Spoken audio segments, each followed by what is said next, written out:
Bicara sekarang nih Kak Adri, menurut Kak Adri di Indonesia sendiri ya, bagaimana kita tuh bisa mengaplikasikan strategi kebudayaan untuk negeri kita?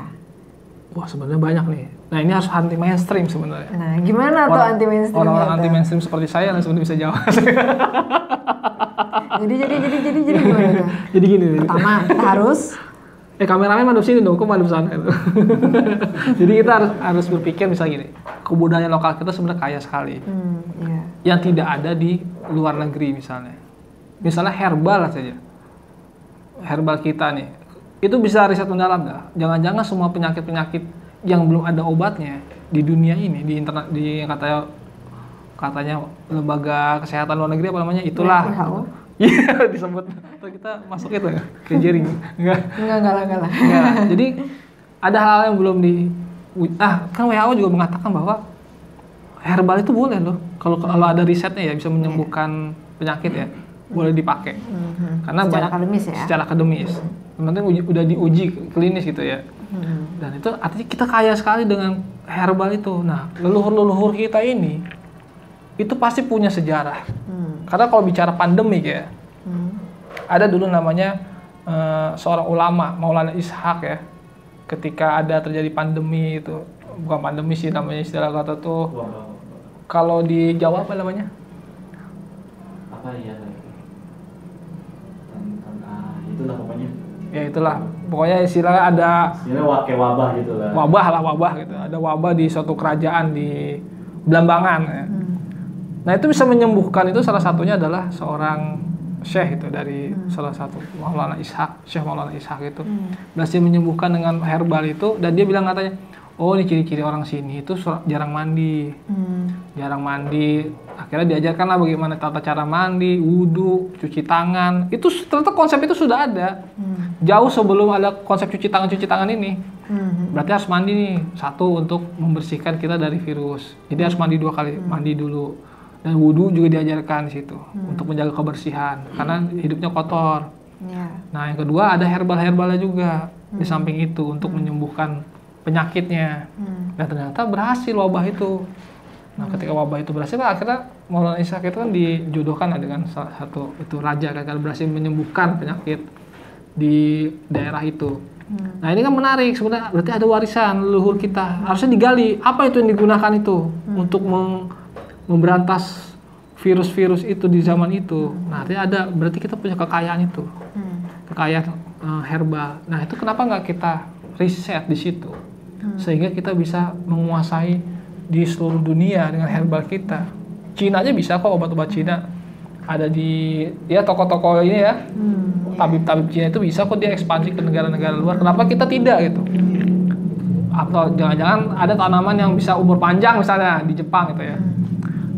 Kalau kita makan minum tanaman ini, diolah ini, dia bisa berumur panjang karena bisa membersihkan pembuluh darah.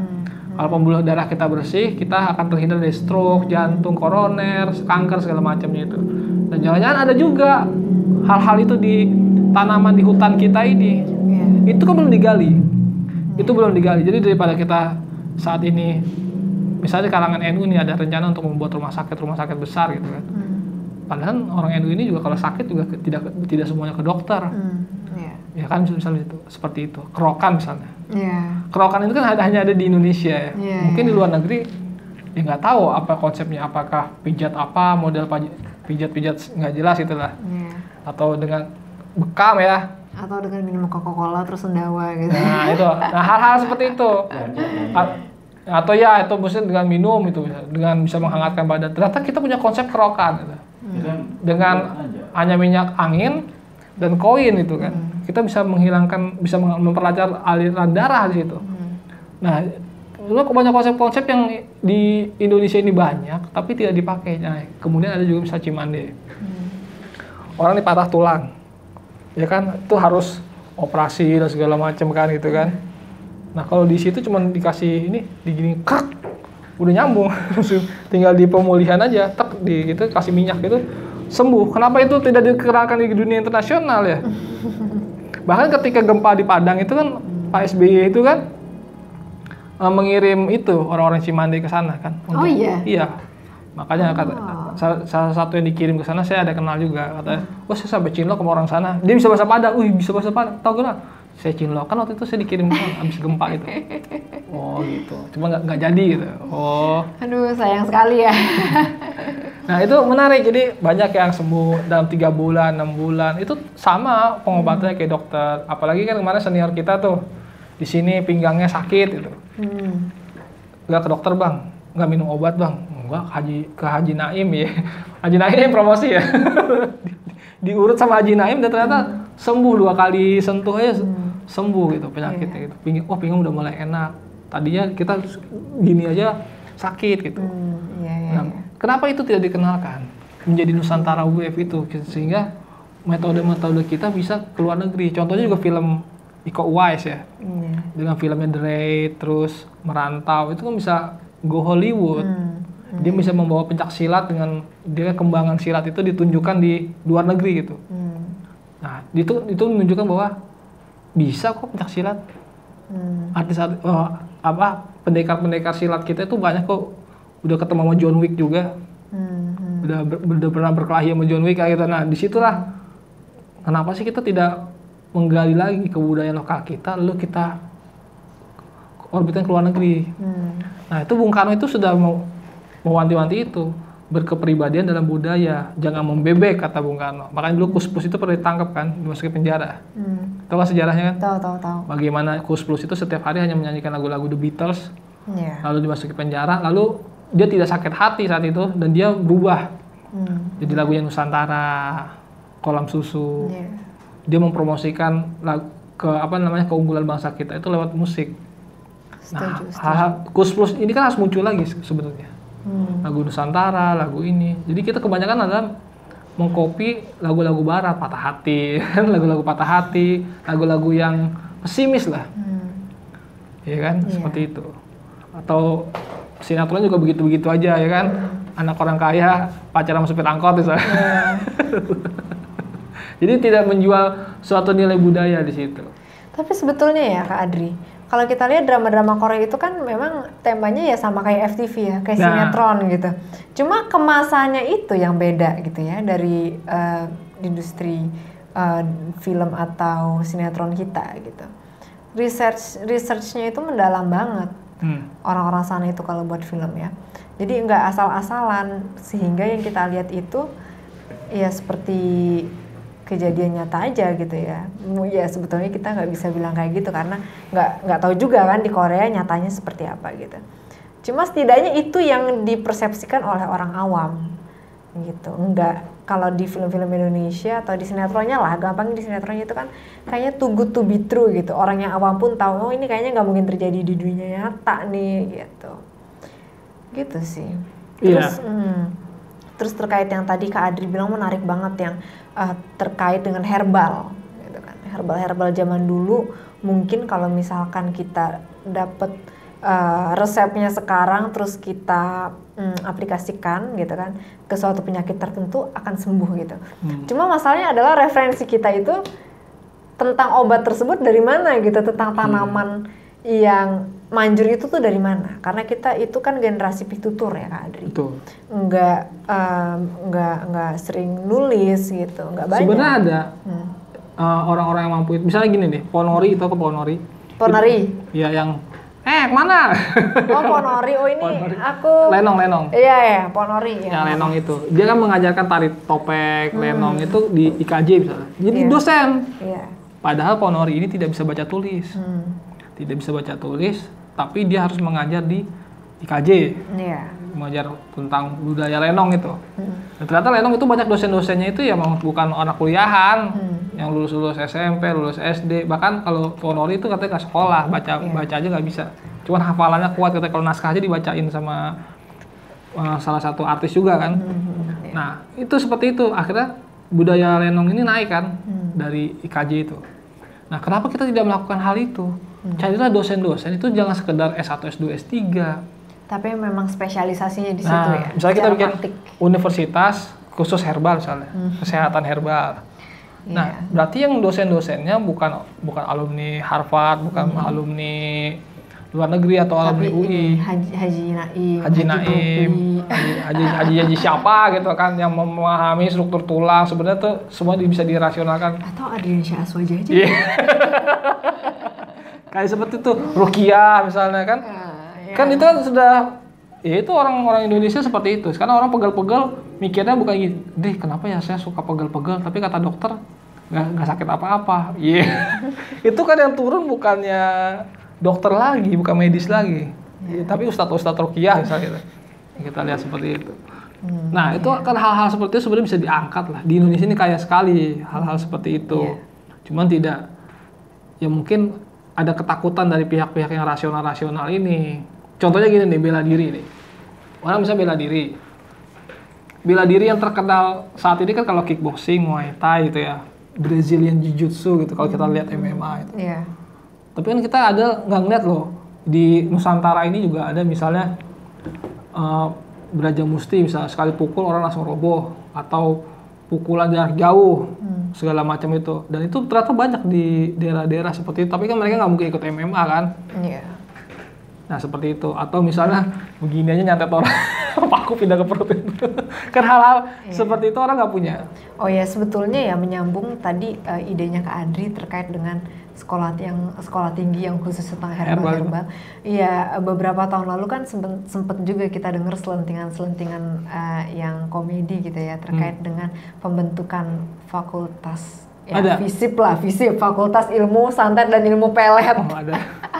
Tapi itu black magicnya ya. Ini kita omongin apa? White magic. Iya, jadi memang buat menolong orang lah. Bukan yang black magic. Kan black magic juga sebenarnya mau diundang-undangin juga ya.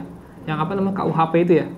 Jadi undang-undang baru itu, apakah black magic ini masuk kriminalitas atau enggak?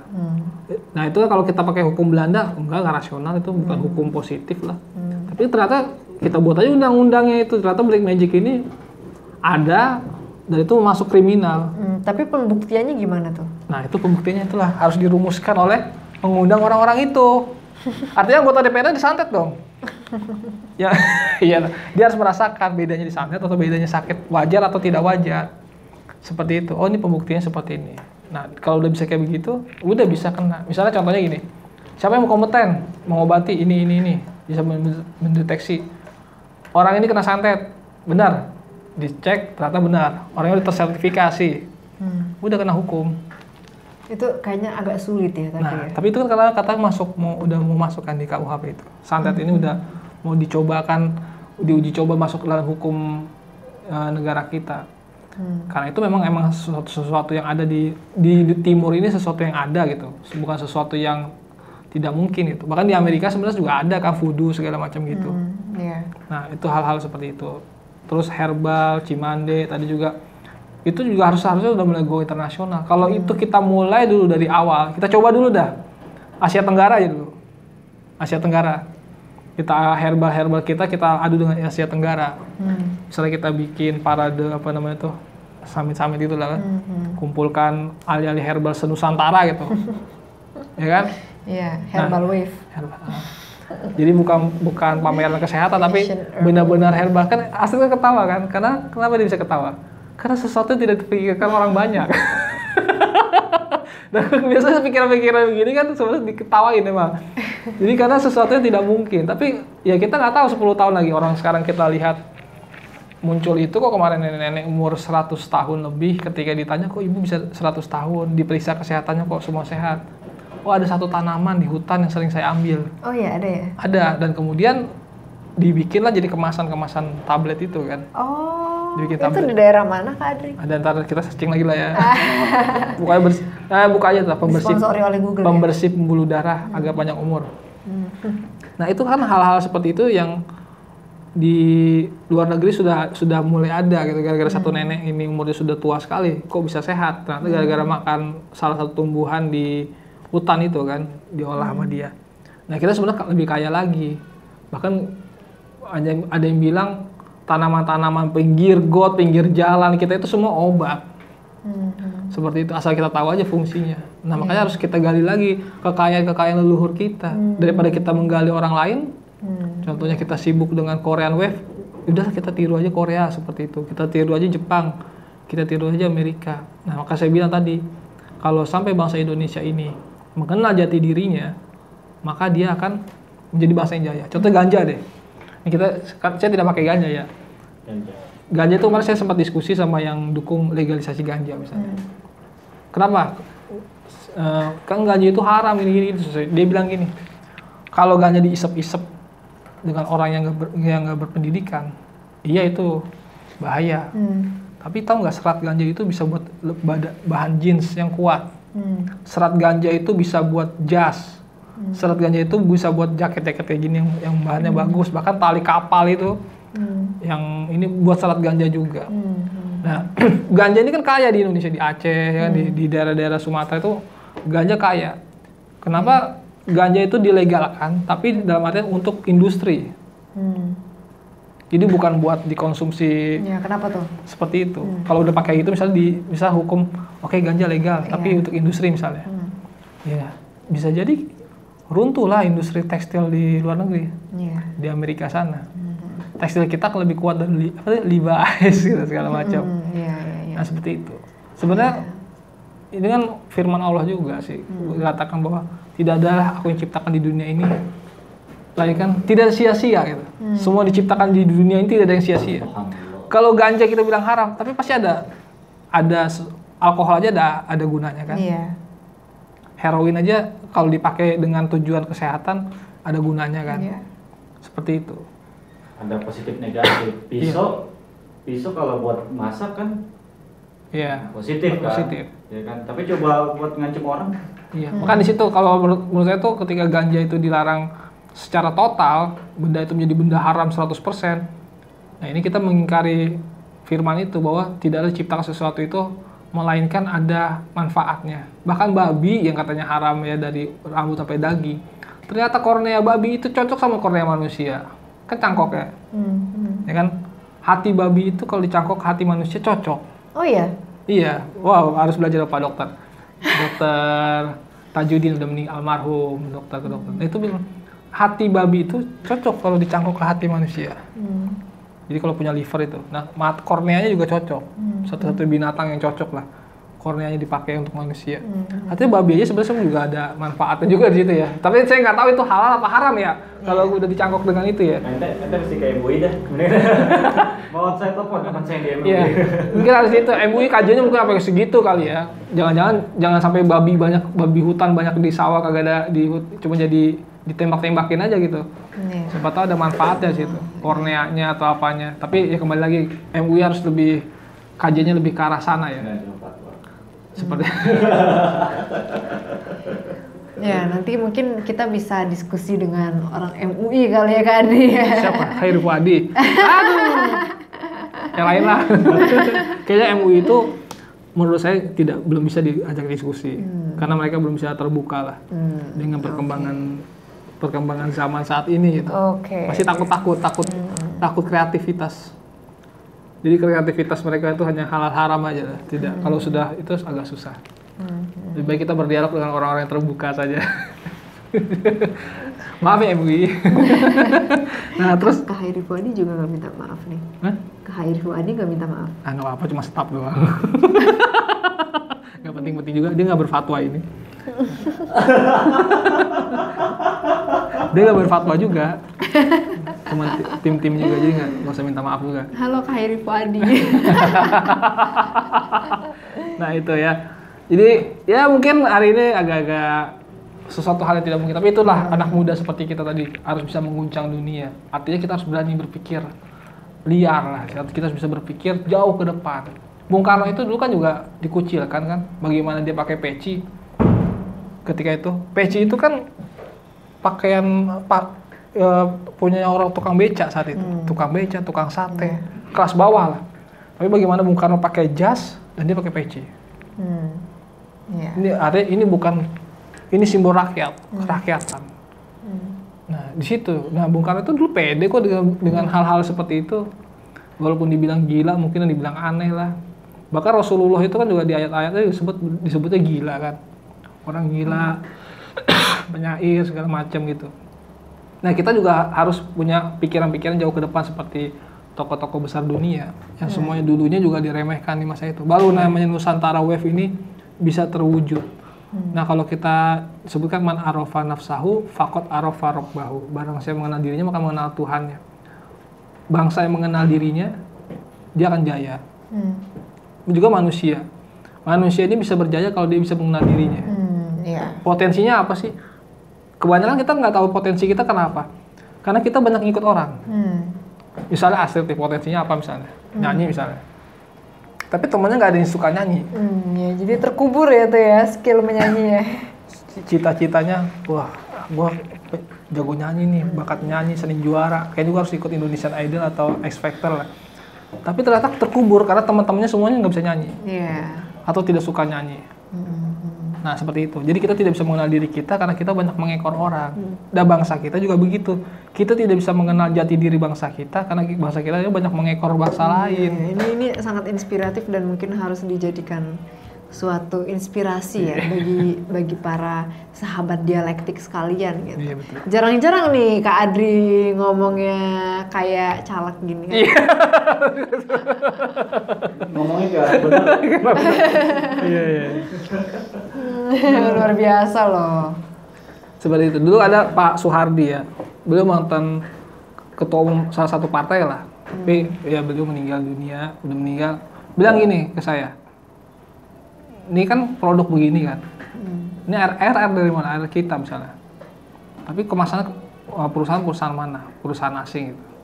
Seperti itu. Artinya kita lebih gitu. Kenapa kita minum air dari kendi gitu? Minum tuh air dari kendi aja, itu lebih sehat, lebih segar. Coba deh bedakan minum air ini sama air kendi, sama air di botol plastik. Itu kualitasnya lebih hebat. Atau kita kebanyakan makan roti misalnya. Ini roti nih, ditunjukkan roti. Roti ini berapa sih karbohidratnya, energinya tuh untuk badan kita seberapa gitu. Kenapa nggak kita coba-coba getuk, tiwul kayak gitu ya. Makanan-makanan khas kita itu kita bikin kemasannya menarik sehingga anak milenial itu makan itu. Jadi kalau ada orang bule beli kuehnya bahannya bukan dari terigu atau bukan dari gandum ya. Tapi dulu dari apa tadi? Kayak dari tepung beras gitu. Benar-benar sagu ya, sagu kayak gitu. Nah, di situ kan justru kita bikin industri kreatif itu seperti itu. Makanan-makanan khas Indonesia kita bikin semenarik mungkin. Jadi itu menjadi cemilan-cemilan anak-anak muda sekarang. Akhirnya petani-petani kita juga kan akhirnya jadi ini kan sejahtera kan? Setuju.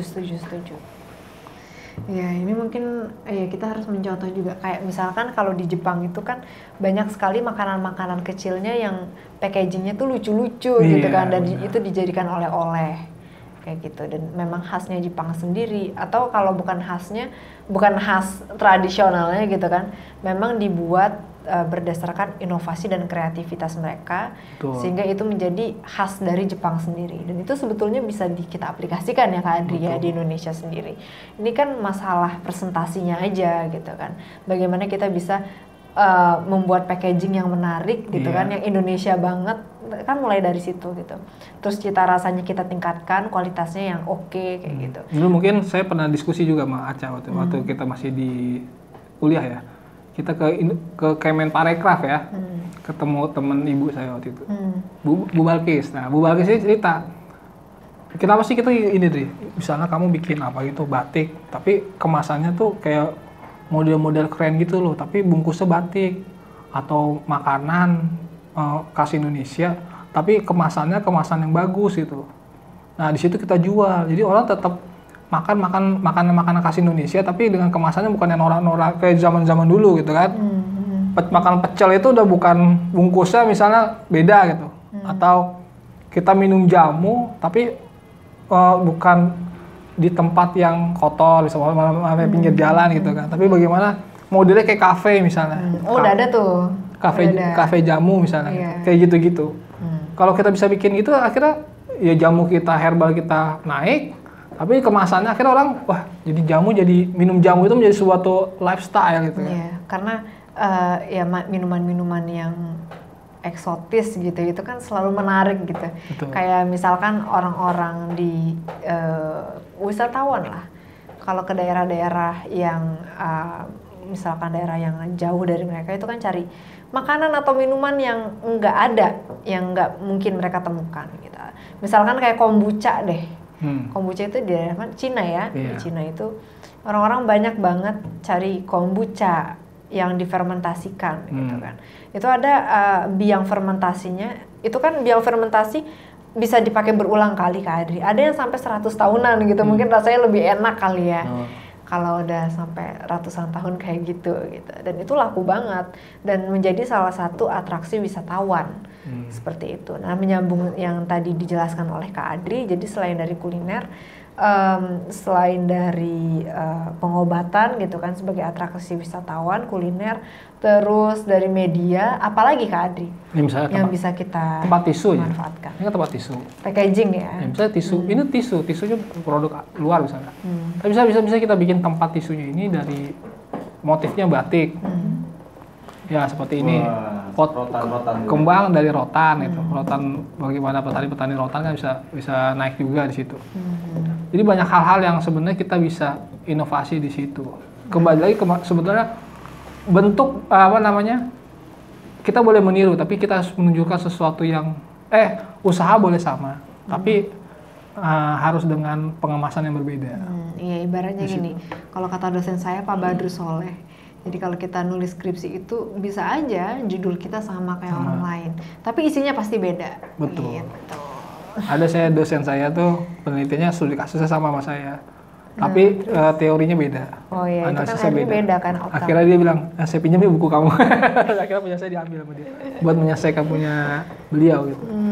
Nah ini kan kembali lagi, yaitu kita harus, bentuk kreativitas itu ketika kita berbeda juga. Tapi bisa kita lihat, amati, adopsi. Betul. Modifikasi. Yeah. Lihat, amati, modifikasi. Ketika kita sudah sampai tahapan modifikasi itu udah kreatif sebenarnya. Yeah. Kita melakukan modifikasi. Setuju. Nah ini keren banget ya apa yang Kak Adri sampaikan tadi, dan ini bisa jadi inspirasi buat kita semua. Bukan hanya untuk sahabat-sahabat dialektik, tapi juga untuk saya sendiri gitu. Udah cocok kayak jadi Menteri Kemenparekraf ya? Iya, udah. Pak Sandi, hati-hati Anda tergeser.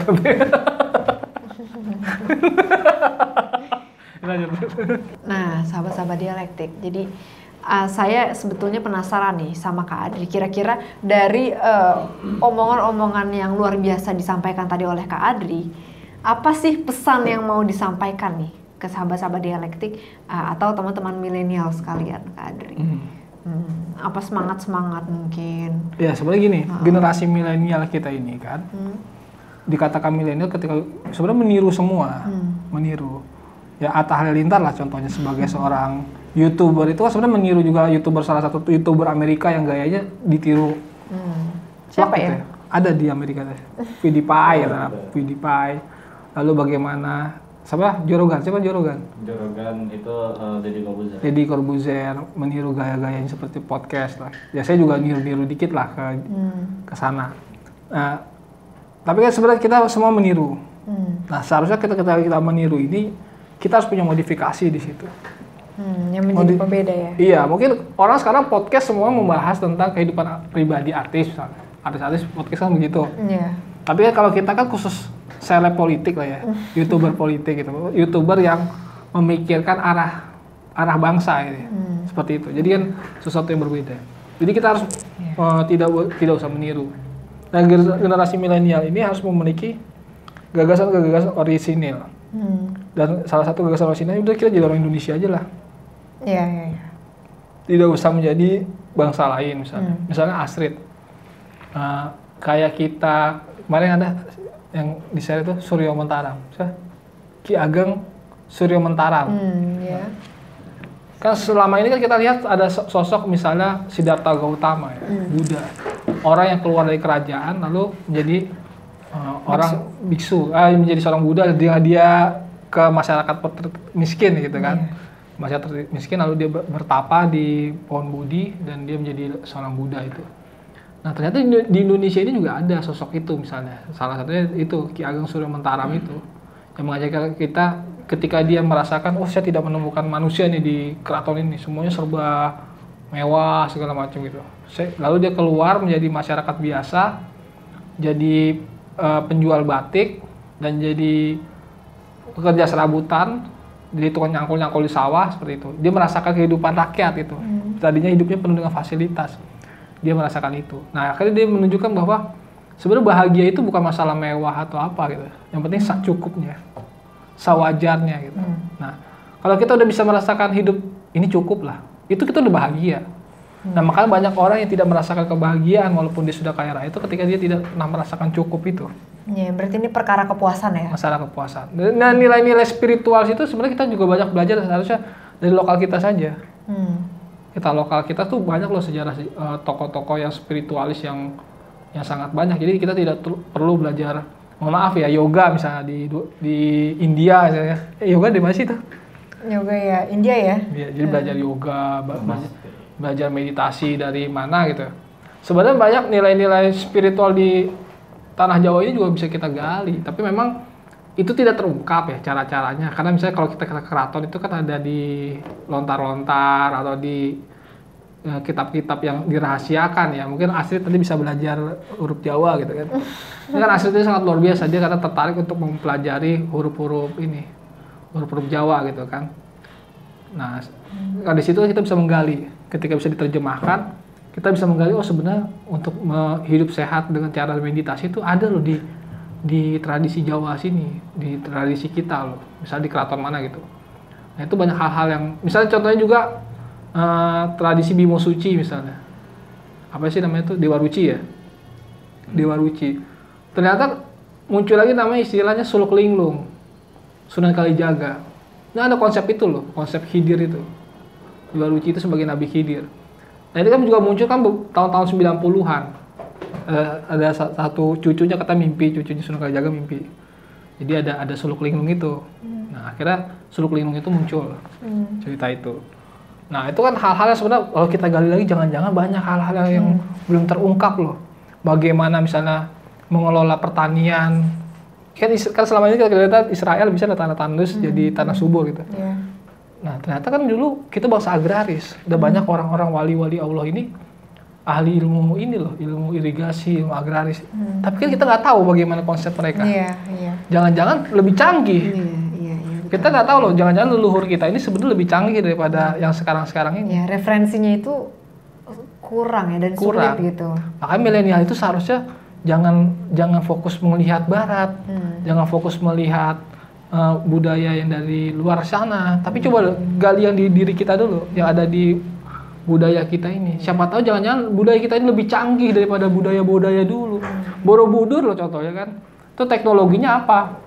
Ada yang bilang pakai jin. Jangan-jangan enggak loh. Bisa jadi itu benar-benar buatan karya ukir yang sangat luar tingkat tinggi kan. Atau Gunung Padang segala macam itu. Itu hal-hal yang belum terungkap. Betul. Nah, artinya kekayaan leluhur kita tuh canggih lah.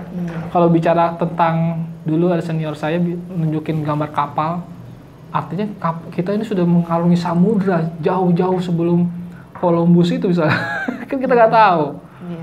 Nah, disitulah yang harus kita ketidaktahuan ini harus kita ungkap. Jadi milenial ini menurut saya harus kembali lagi ke budayanya. Kembali lagi ke budayanya, mengorek lagi jati diri bangsanya. Nah, dari situ kita bisa jaya. Nah, kebanyakan anak-anak muda sekarang nih, ada saudara saya lah di budaya Minang itu norak sih. Bilang gitu. Kenapa? Kenapa? Alasannya apa? Ya karena dia emang nggak ngerti sebenarnya. Dia melihat, ya kan rambutnya dimulai diwarna-warnai. Kita nggak setuju ya, kita bagaimana budaya kita tuh lebih keren aja lah. Ada di pantai-pantai kan mereka banyak yang mesum juga. Agak banyak hotel. Kenapa nggak pasang hotel-hotel gitu di pantai, terus mulai pakai tato segala macam itu.